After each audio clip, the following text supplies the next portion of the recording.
Dia 4 de agosto, Dia do Padre. Primeiramente, parabéns para todos os padres pelo maravilhoso dia de hoje. E hoje, nessa edição especial do Dia do Padre, receberemos o sacerdote, mestre em História da Igreja pela Pontifícia Universidade Gregoriana de Roma, Padre Rafael Siqueira.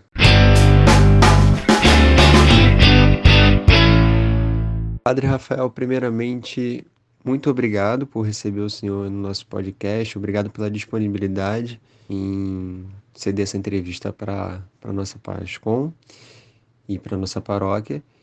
E queria começar pedindo para o senhor se apresentar. Acho que o senhor é a melhor pessoa para se apresentar aí. Muito obrigado por me receber aqui no podcast da paróquia de vocês. Bom, eu sou o Padre Rafael Siqueira, tenho 35 anos, vou fazer 10 anos de padre, abril próximo, né, tá chegando. E atualmente concluí meu mestrado em História da Igreja pela Pontifícia Universidade Gregoriana de Roma e brevemente começarei meu doutorado pela mesma universidade. Sou nascido e criado aqui no Rio de Janeiro, no Vicariato Suburbano, sou de origem da paróquia São Benedito e, sim, cá estou de férias para alguns dias de descanso e também trabalho aqui no Brasil. Nossa, padre, que legal. Olha, primeiro então já parabéns pelo mestrado aí em Roma, por ter concluído. Boa sorte no doutorado. E conta um pouco dessa experiência aí de sair do Rio de Janeiro para morar em Roma, né? Como é que é a diferença de vivência, de cidade, de cultura, temperatura. É tudo muito diferente, né? Conta um pouquinho dessa experiência aí dos estudos no exterior. Bom, eu fui parar no exterior porque fui estudar a história da igreja, me coloquei à disposição da diocese e o senhor cardeal achou por bem que eu estudasse em Roma. E, é claro, porque ali tem todas as fontes, no sentido de arquivos, e a Santa Sé ali está, muito da história da igreja passou por ali, ali é a sede dos papas, então, historicamente, é um local já que te propicia esse tipo de estudos.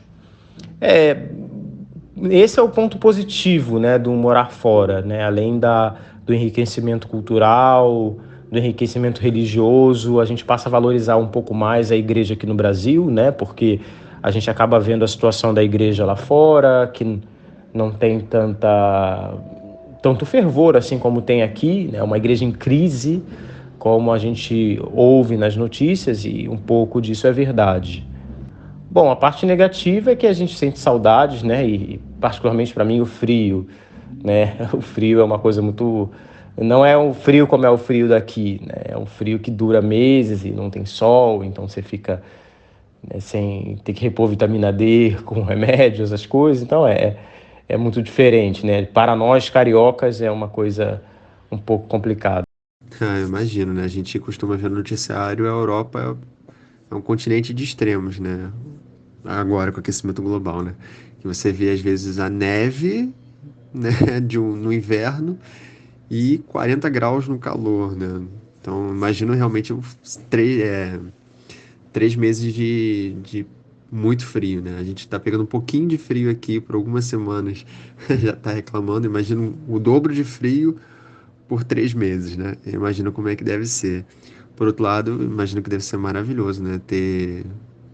Tá ali em Roma em si, na sede da igreja, né? Como você falou, com toda a documentação de fácil acesso, né? Próximo do Papa. E eu já vi no seu Instagram, no finalzinho a gente fala do seu Instagram, uma foto do senhor com o Papa. Conta um pouquinho sobre esse momento. Assim, na verdade, eu vi o Papa de perto 3 vezes, digamos assim, de oportunidade de cumprimentá-lo. Uma aqui, no Rio de Janeiro, em 2016, na jornada, e duas em Roma, uma na audiência geral de quarta-feira, e a foto que você viu provavelmente foi a do encontro do Papa com os padres e estudantes do Colégio Pio Brasileiro, que não é um colégio no sentido de colégio onde nós estudamos, né? Colégio é um nome no sentido de coligados, né? Nós estudamos nas universidades pontifícias e o Papa recebe muitas vezes esses padres estudantes dos colégios nacionais. O Brasil tem um colégio em Roma e pronto. E aí foi a foto que você viu da gente cumprimentando o Papa no final. Imagino a emoção de estar com o Santo Padre ali pessoalmente, né? E conta um pouquinho sobre a sua rotina lá na universidade. Lá o senhor tem uma vivência paroquial também, ou são só os estudos na universidade? Lá geralmente a gente não tem uma vivência paroquial. Existem as pastorais de finais de semana e de férias, mas quando a gente mora num colégio pontifício, quer dizer, alguns padres têm também as capelanias com as freiras e tal, mas a nossa rotina não é voltada para uma paróquia especificamente. Então a gente tem o colégio, como eu disse, é o colégio nacional, né? Cada país tem o seu colégio, ou o grupo de países tem seu colégio, como tem o colégio americano, tem o colégio mexicano, o colégio argentino, o colégio português, colégio espanhol e por aí vai. Ah, e ali nós temos a oportunidade de viver a experiência de Roma, mas sem perder os vínculos com a nossa terra natal. Com relação à universidade, cada universidade tem a sua rotina de estudos. No meu caso, eu estudo, né, na Universidade Gregoriana. Então, as aulas que vão de 8h30 da manhã até meio-dia e 15, mais ou menos. E na parte da tarde, de 3 horas até 6h45. Então, depende muito, né, do cronograma e depende da faculdade. Cada faculdade tem mais ou menos cursos, por exemplo, a Faculdade de História, que é onde estudo, dentro da Universidade Gregoriana, tem bastante cursos, né? Outras faculdades ou institutos têm menos disciplinas. E geralmente a gente estuda na parte da manhã, para o almoço e tem o estudo da parte da tarde. No final da tarde tem a missa e à noite é livre, digamos assim. Entendi. Então é uma vida mais acadêmica, né? Uma rotina mais acadêmica, né? E no término dos estudos, como é a sua expectativa? O senhor sabe se vão colocar o senhor numa paróquia? Ou o senhor passa a dar aula no seminário, alguma coisa assim? Ou vai ficar em Roma mesmo? Como pega uma igreja lá? Como é que fica? Não, Roma não tem a mínima possibilidade. Eu sou padre da Arquidiocese do Rio. Eu acho que paróquia e aula não se excluem, né? São coisas que a gente consegue administrar. Na verdade, muitos padres professores são párocos também aqui na nossa arquidiocese. Mas não sei, são coisas que vão acontecer daqui para alguns anos, né? O que eu sei é que eu estou me preparando para dar aulas. Agora, se como pároco, como capelão, aí já temos que ver ainda. Daqui a alguns anos, vamos ver o quadro da arquidiocese como será. Ah, entendi. Vamos um ano de cada vez, né? E como é que foi a sua vocação, padre? Como é que o senhor identificou que o senhor sentiu o seu chamado? Minha vocação nasceu de algo muito simples, foi da vivência diária na paróquia, né, com um grupo de coroinhas. E meu pároco é um pároco muito conhecido na cidade do Rio de Janeiro, que é o Monsenhor Mazini, e grande promotor vocacional, aí na Zona Oeste é muito conhecido também, né, trabalhou muitos anos aí. E ele foi suscitando isso em mim, né, esse desejo de servir a igreja. No início eu não sabia muito bem o que era, sabia que queria ser padre desde os 14 anos de idade, né? Não tão novo, mas nem tão velho, né? Ali uma adolescência, né?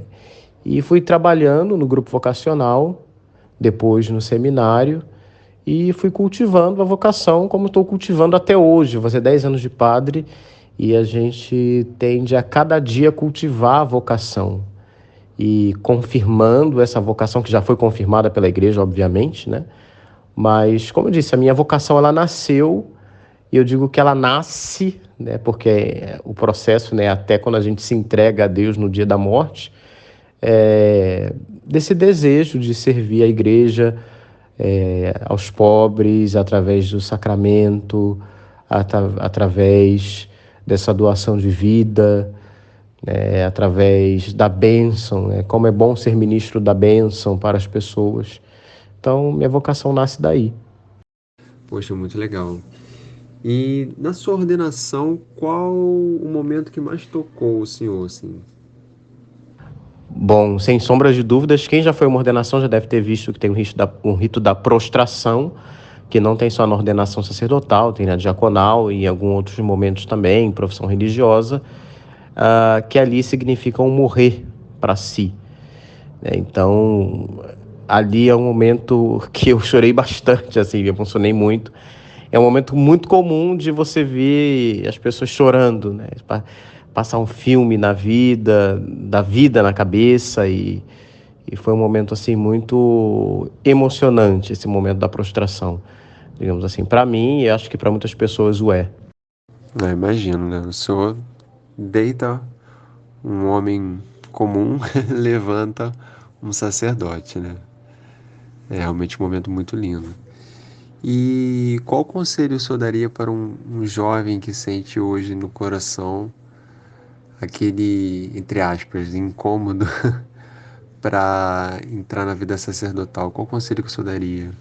Bom, primeira coisa é procurar o seu pároco e estar em comunhão com ele, porque na nossa vida sacerdotal a gente vai precisar muitas vezes abrir mão das nossas próprias vontades para estar em comunhão com a igreja.